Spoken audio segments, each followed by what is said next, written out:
Oi pessoal, este é mais um vídeo do canal em que compartilhamos as nossas experiências de leitura, principalmente no que diz respeito ao patos, a emoção pela forma de expressão e mímese, o quão essas histórias traduzem, dialogam, retomam de alguma forma a nossa realidade. No vídeo de hoje nós vamos falar de Vidas Secas de Graciliano Ramos.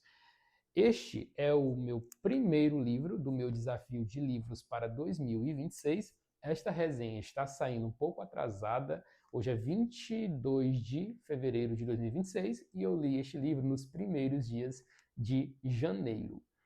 Bem, em relação ao autor, temos o fato dele ser alagoano. Ele viveu um tempo no Rio, ingressou na carreira política, ele foi funcionário público e só depois iniciou a sua carreira literária. Um fato curioso é que ele chegou a ser preso por participar do Partido Comunista Brasileiro aproximadamente em 1930 e as suas principais obras são Vidas Secas, Angústia e São Bernardo. Então ele participa do Romance de 30, aqui do regionalismo brasileiro, uma fase muito famosa aqui em termos de escrita. Esta resenha ela não pretende seguir necessariamente uma linha de raciocínio sobre o enredo e nem uma linha de raciocínio sobre crítica. Eu vou trazer os pontos que me afetaram ou no sentido mimético, né, ou no sentido estético. Nós temos aqui então a história de Fabiano e sua família, uma família de retirantes, que eles saem em uma jornada em busca de melhores condições. Eles estão fugindo da seca, isso já é mostrado no primeiro capítulo, que se chama Mudança. Aqui é dito que eles estão caminhando para algum lugar, mas o próprio Fabiano mostra que não sabia aonde, só que ele precisava chegar. Ele precisava chegar num lugar de conforto, num lugar de subsistência, num lugar de sobrevivência. É como se então a morte estivesse atrás deles em todo momento. Eles chegam em um lugar, eles ficam nesse lugar por um determinado tempo, mas eles precisam logo fazer outra jornada, como se a morte realmente estivesse sempre atrás deles. Adianto então que é uma narrativa que mostra uma ciclicidade, já que o início é essa jornada e o final também mostra o recomeço de uma nova. Isso traz um tom pessimista para essa circularidade no texto. Esse livro é muito bem escrito e foi impossível eu não fazer uma comparação com a minha última leitura de 2025, que foi Torto Arado, do Itamar Vieira Júnior. Como os dois livros eles têm alguns pontos que se parecem em termos de temática, temos aqui uma narrativa de uma família pobre, essa constante dualidade entre os senhores de uma terra e os seus funcionários, esses funcionários que são subjugados politicamente pelos patrões, tem a questão aqui de tomada de territórios, de ficar em territórios alheios, questão rural, que se parece muito, e esse entorno familiar. Eles, em termos de temática, possuem alguns pontos que são parecidos. Só que já adianto que Vidas Secas difere muito na questão da escrita. Se vocês tiverem visto o meu vídeo, o meu vlog de leitura de Torto Arado, vocês perceberam que é um livro muito simples e que não possui uma estética própria, mesmo que ele contenha ali algumas discussões que beiram a poesia. Mas enfim, a intenção é não falar de Torto Arado novamente,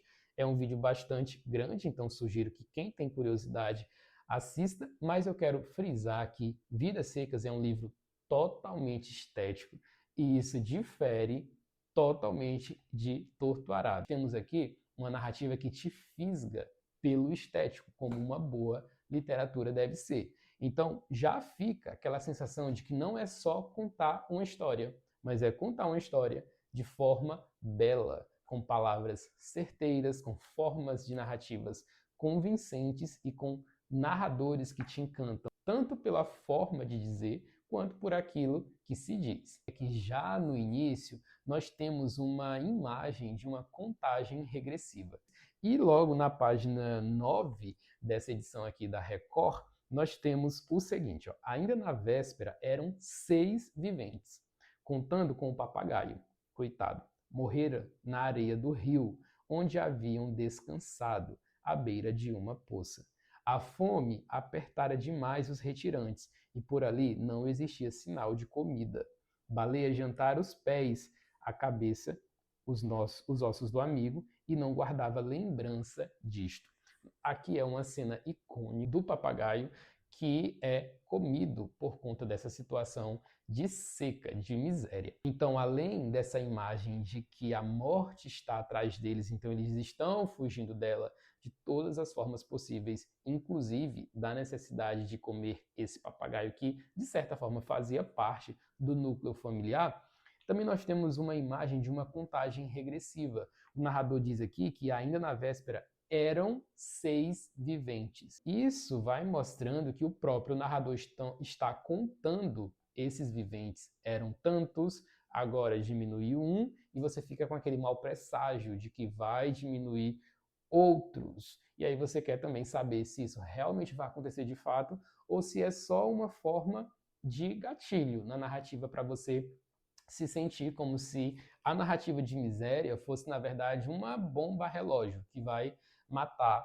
todos esses personagens. É claro que essa questão estética, ela é muito problemática em alguns sentidos, porque fica aquela noção, será se é isso mesmo que o autor quis dizer? Será se isso foi intencional? Ou será se eu criei essa expectativa muito grande em relação à narrativa? Eu criei aqui uma teoria e isso se concretizou ou não por causa daquilo que é narrado, ou realmente o autor ele escolheu fazer isso. Eu, sinceramente, fiquei em dúvida em alguns momentos, como foi o caso da página 10, em que nós temos aqui a constante noção de que eles estão caminhando, e aqui são citadas folhas secas.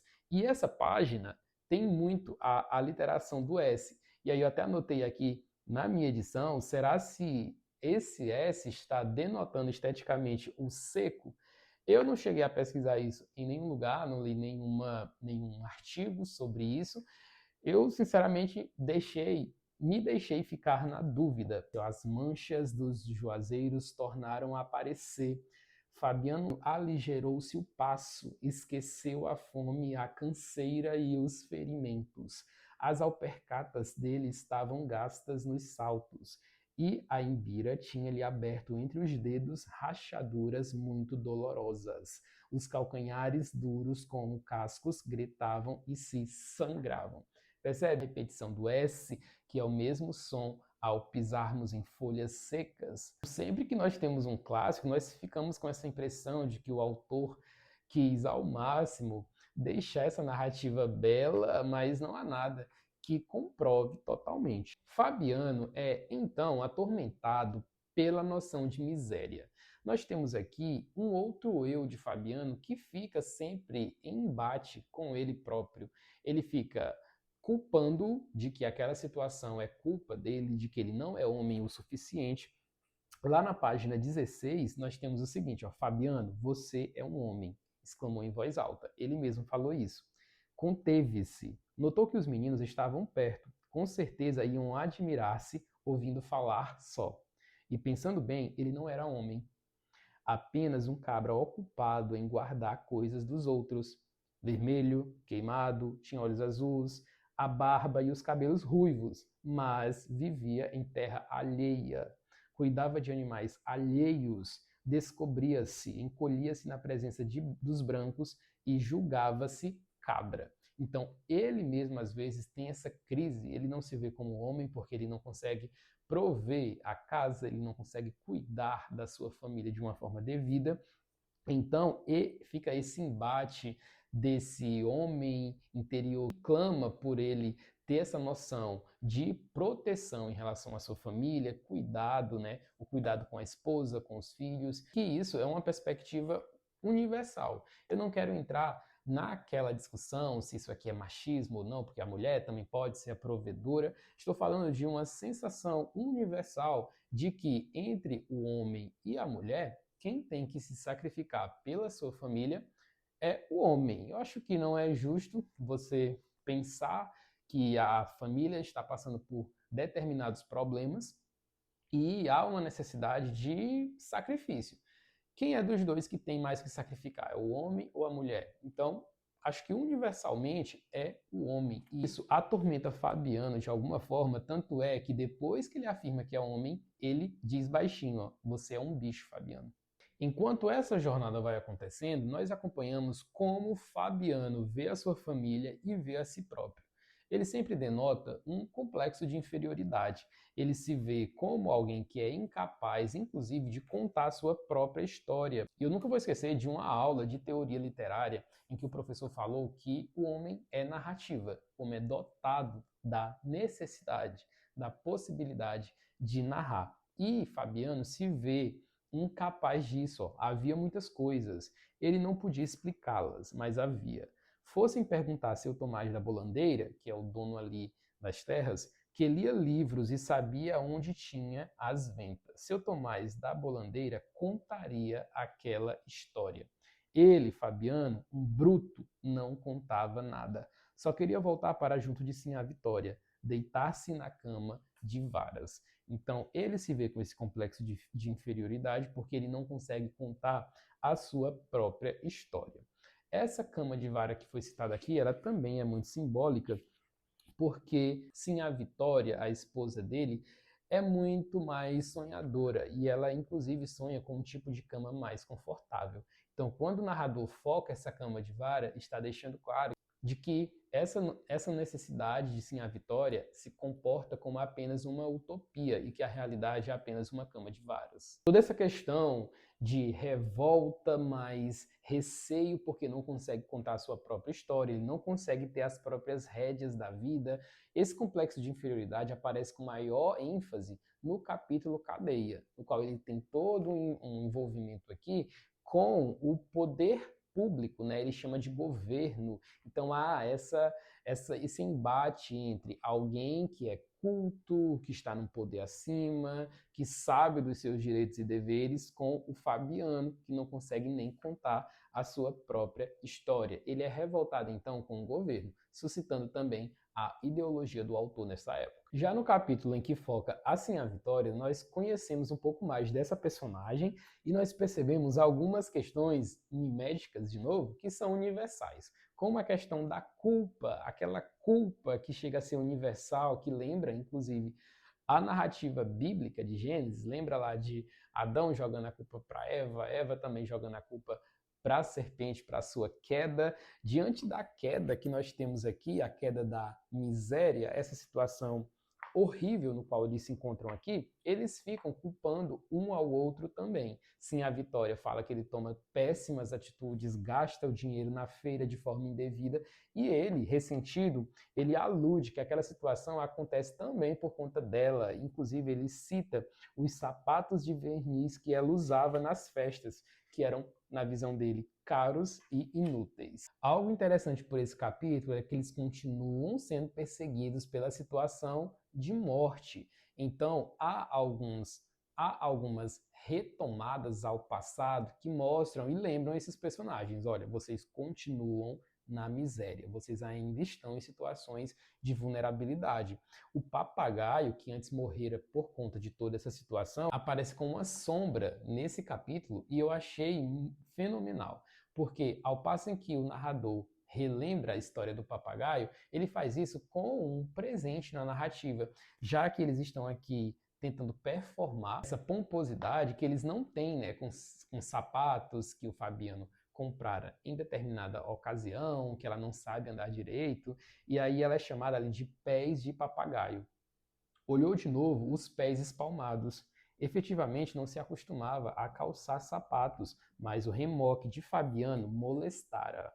Pés de papagaio, isso mesmo, sem dúvida, matuto anda assim. Para que fazer vergonha a gente? Arreliava-se com a comparação. E aí depois, no parágrafo seguinte, temos, ó, pobre do papagaio. Viajara com ela, na gaiola que balançava em cima do baú de folha. Então temos aqui esse papagaio do presente, mas aqui é como se fosse, mas aqui eu vejo como uma sombra. E outra noção estética aqui que aparece muito forte na narrativa é a presença de baleia, que você com certeza já ouviu falar, inclusive ela aparece aqui na capa dessa edição da Record. Baleia é um personagem, um dos personagens principais da narrativa, porque o narrador tem um capítulo só para ela, a perspectiva dela é mais aguçada nesse, só que durante todos os outros capítulos, a perspectiva de Baleia é ressaltada como se ela fosse um humano, como se ela fosse ali um animal que tudo vê, alguém que tudo percebe, alguém que não fala nada, mas que é consciente daquela realidade na qual eles se encontram. É uma humanização de Baleia. O narrador dá um jeito de mostrar que a baleia ficou indiferente, que a baleia se mostrou descrente, que a baleia se recolheu, ou que a baleia latiu, ou que a baleia... Enfim, a baleia ela dá um jeito de se posicionar em relação àquilo que está acontecendo. Por exemplo, há um momento aqui em que Fabiano tenta bolar planos, fazer estratégias, ele quer exercer esse poder que ele sabe que está escorrendo das suas mãos a outros poderosos que estão tomando esse poder, a miséria roubando essa noção de provisão que ele tanto persegue. Ele tenta de alguma forma mostrar que ele ainda é um cabra macho. Só que Baleia pensa o seguinte: Baleia, imóvel, paciente, olhava os carvões e esperava que a família se recolhesse. Enfastiava o barulho que Fabiano fazia no campo, seguindo uma raiz, ele se esgoleava demais, natural. Mas ali, à beira do fogo, para que tanto grito? Fabiano estava cansando-se à toa. Baleia se enjoava, cochilava e não podia dormir.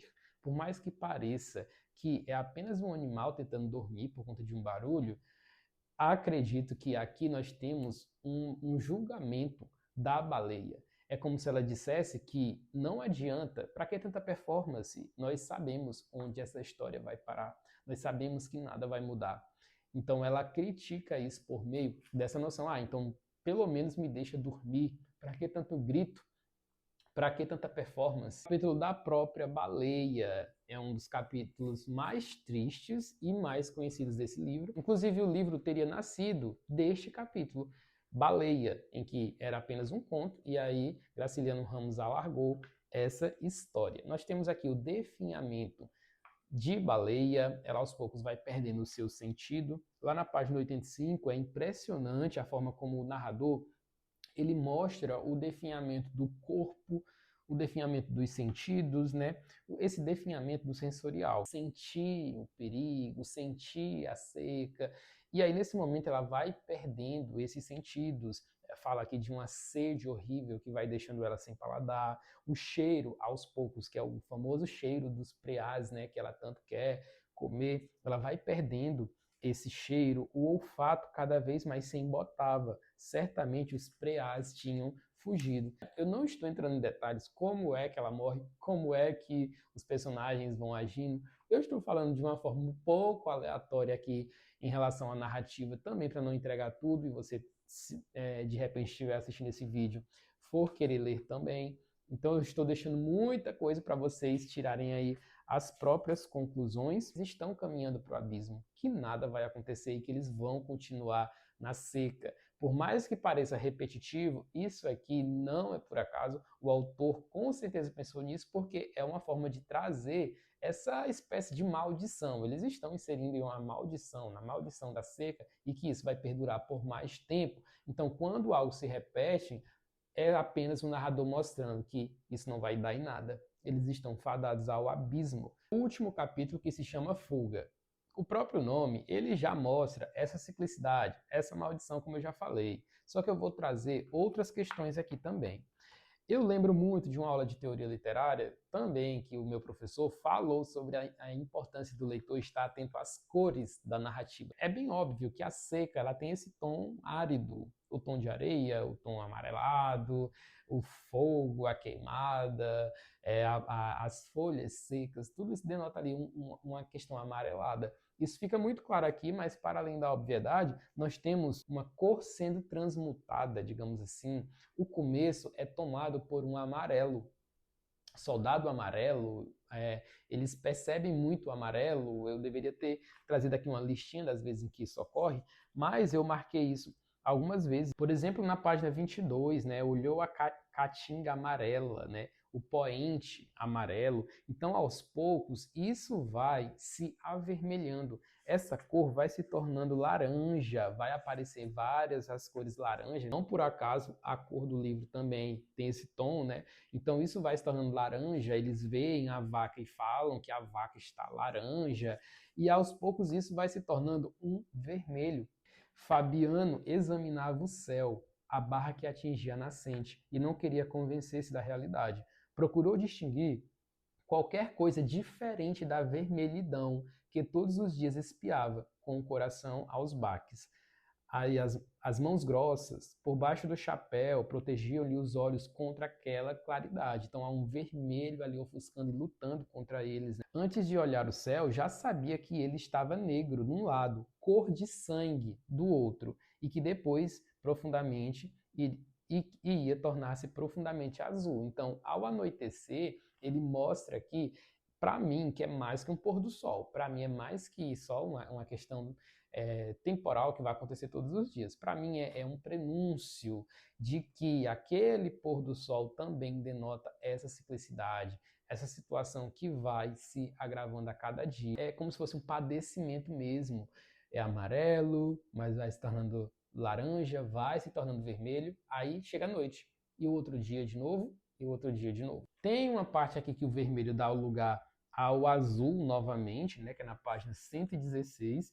Reanimou-se, tentou libertar-se dos pensamentos tristes e convencer com o marido por monossílabos. Apesar de ter boa ponta de língua, sentia um aperto na garganta e não podia explicar-se, mas achava-se desamparada e miúda na solidão. Necessitava um apoio, alguém que lhe desse coragem, indispensável ouvir qualquer som.